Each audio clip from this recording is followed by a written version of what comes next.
15కి release అని final చేశారు. వాయిదా ఛాన్సే లేదన్నారు.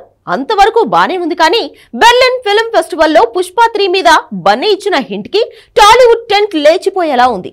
సుకుమార్ మరో హీరోతో పాన్ ఇండియా మూవీ చేయాలా, పుష్పరాజ్ తోనే కంటిన్యూ కావాలా అన్న విషయంలో క్లారిటీ వచ్చిందట. కాకపోతే పుష్ప 3 మాత్రం వెంటనే పట్టాలెక్కే ఛాన్స్ లేదు. మధ్యలో మరో మ్యాజిక్ ట్రాక్ ఎక్కక తప్పదు.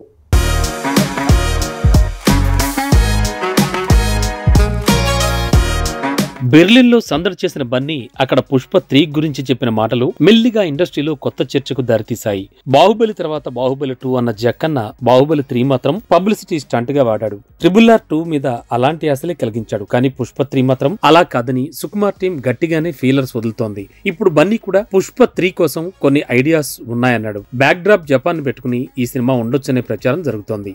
దీనికంతటికీ కారణం RRR, బాహుబలినే. ఈ 2 సినిమాలు రజనీకాంత్ మూవీల కంటే కూడా భారీగా జపాన్ లో ఫ్యాన్ ఫాలోయింగ్ తెచ్చాయి. ఇండియన్ సినిమాలకు క్రేజ్ ని పెంచాయి. అందుకే అక్కడ జెండా ఎగరేయాలనే జపాన్ బ్యాక్గ్రౌండ్ లో పుష్ప 3 ఉండేలా ప్లాన్ చేస్తున్నారట. అలా అని ఇది వెంటనే తెరకెక్కే అవకాశం అయితే లేదు. త్రివిక్రమ్, అట్లీ మూవీస్ తర్వాతే 2027లో పుష్ప 3 పట్టాలెక్కే ఛాన్స్ ఉందని తెలుస్తోంది. ఈలోపు రంగస్థలం కాంబినేషన్ రిపీట్ కానుంది. చిరుతో మూవీ అనుకున్న సుకుమార్ ఫైనల్ గా రామ్ చరణ్ తో మూవీ తీయబోతున్నట్ట. అది కూడా బుచ్చిబాబు మూవీ సగం షూటింగ్ పూర్తయ్యాకే మొదలవుతుందట.